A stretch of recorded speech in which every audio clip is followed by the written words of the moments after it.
First of all, we don't expect that to happen. And second, whatever happens, we know the challenging circumstances for India, and the point is that this is the true strategic partnership which we are enjoying. That means that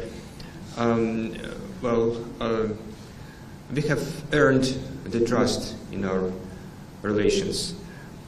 Whatever happens, even there are some challenges, even the problems, we are committed to remove them in the relations. We are able to sit together and honestly remove these problems and at least minimize their impact with due respect to national interests. So the problem of sanctions we have seen for many years already. But have a look, our trade is growing. During the recent couple of years, it has increased 7 times. It means that we managed to find the solutions to any challenging situations. Right now, we are at the verge of something historical happening globally. So because when it comes to the leaders' conversation, probably there is signals that some changes are in the air in the relations between global powers, how we manage the security architecture globally and regionally. And of course, the especially recent telephone call by President Putin to Prime Minister of India, Modi, explaining and sharing the information about the recent developments around Ukraine, about this turbulent situation. That means that India matters very much to us. We are sharing, we are coordinating, and we are discussing everything.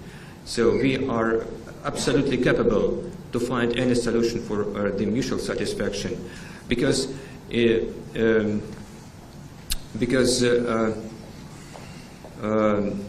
our cooperation, the deepening of our partnership, would help us to grow together. And just to make a small supplement to that, anyone in the world who is valuing its sovereignty and independence is at risk for the pressure from the West. That means just one thing. If West criticizes you, you are doing everything right.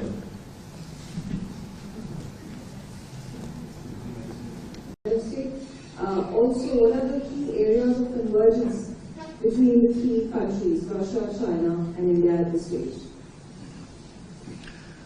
Thank you very much. You're right. We are all preparing to attend the SFO summit at the highest political level.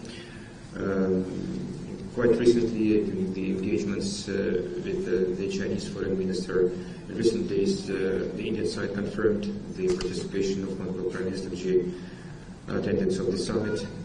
There are also reports that we are preparing the bilateral meeting between Prime Minister Modi and President Putin.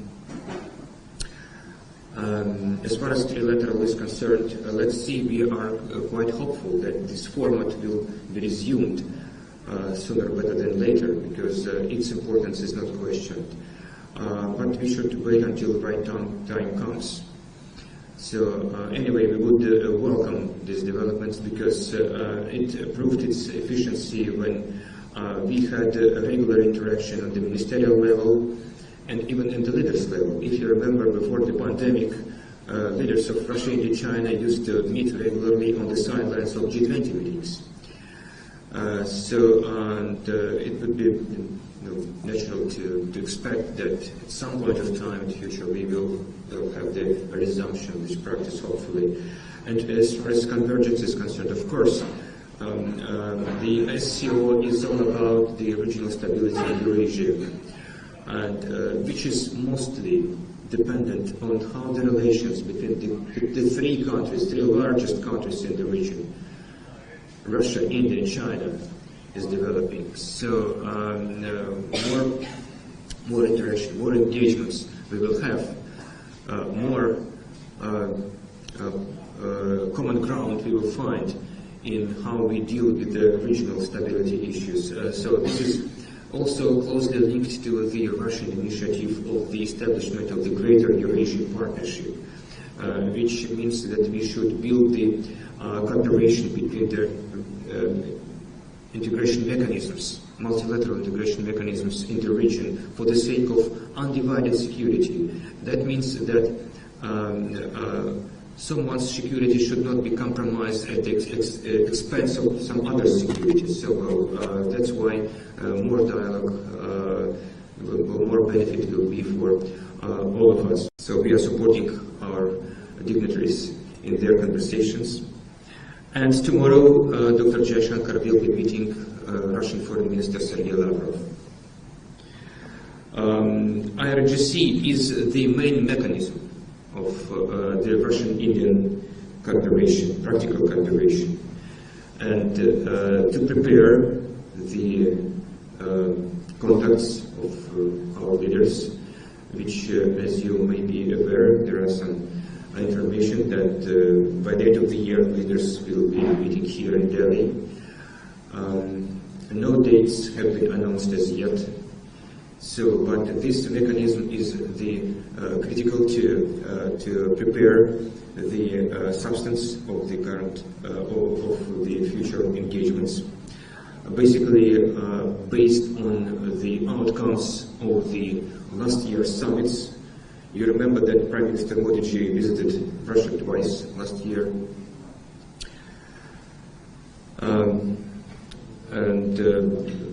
The agenda, you will not be surprised by realizing that we have a very comprehensive agenda generally, and it will cover the issues of trade, investments, financial cooperation, energy cooperation, nuclear power, culture, infrastructure, etc. On the sidelines of the current events in Moscow, we will have a bilateral business forum conducted by the Business Council on Cooperation with India from the Moscow government and FICI. Among the future engagements is the SCO summit in China. There were reports that our leaders are planning to meet over there.